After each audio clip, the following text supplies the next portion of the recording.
Good morning, everybody, and welcome to the inaugural Sweet Spot Munch Madness Candy Bracket Selection Show. I'm your host, Kerry Eisentraut, alongside Dylan Richter and Anna Limbaugh. Now, before we introduce the matchups, let's recap the format. Munch Madness is a single-elimination bracket-style tournament where 16 of the Sweet Spot's most popular treats will go head-to-head in a weekly sales-off. That's right, Kerry. Whichever item is purchased more each week between online and in-store sales moves on to the next round.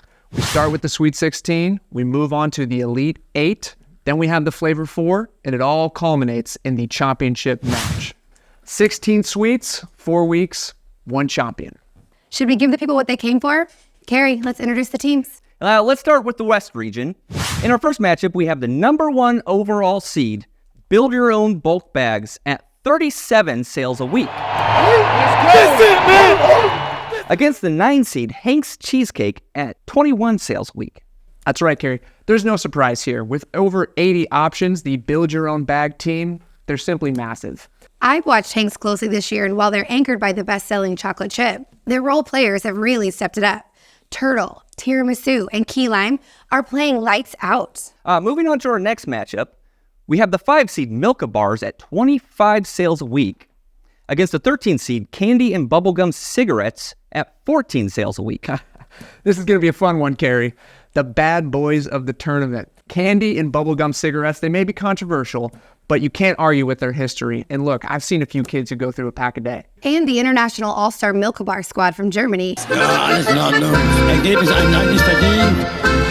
They're delicious, silky smooth, and ready for a deep tournament run this year. For the last 2 matchups in the West region, we have the number 3 overall seed Burnt Chocolate Truffle Boxes at 30 sales a week versus 11 seed Jenny's Ice Cream at 19 sales a week. Then we have the 7 seed Freeze-Dried Skittles at 22 sales a week versus the 15 seed Chocolate-Covered Jumbo Pecan Patties at 11 sales a week. In the truffle versus ice cream matchup, keep an eye on Jenny's. Remember, their average weekly sales are pulled from October to December, where it can be a little cold for ice cream. March and some sunshine could change the game for Jenny's.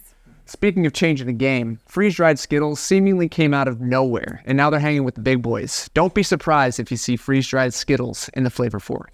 Well, shall we head to the East regions? All right. All eyes are on number 2 seed Hammond's Chocolate Bars at 35 sales a week versus Harry Potter at 19 sales a week. Hammond's is going to be hard to beat, but you never know what's going to happen with Harry Potter candy.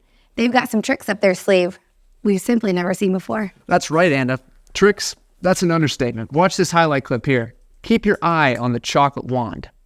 If they're able to play like that, I don't know anybody who's going to be able to stop them. Okay, and moving on, we have the 6-seeded Jumbo Naked Pecan Patties at 23 sales a week versus the 14-seed Giant Peanut Butter Cups at 13 sales a week. And next up, we have the 4-seed Rock Candy at 28 sales a week going against the dark horse of the tournament, Toilet Candy, at 16 sales a week.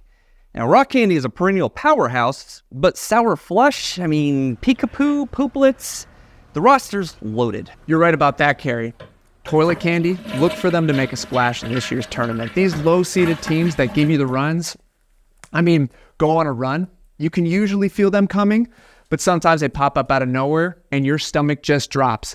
I actually had a chance to talk with the star player of the Team Toilet earlier today, Pooplets. Let me tell you, they are not happy and they're putting up a stink about it. They're tired of being number 2 and they feel like they should be number 1 this year. I see what you did there. So do I. And for the final match, we have the 8-seed Laffy Taffy at 22 sales a week versus the 16-seed Ramune Soda out of Japan. Dylan, Anna, any big predictions to make?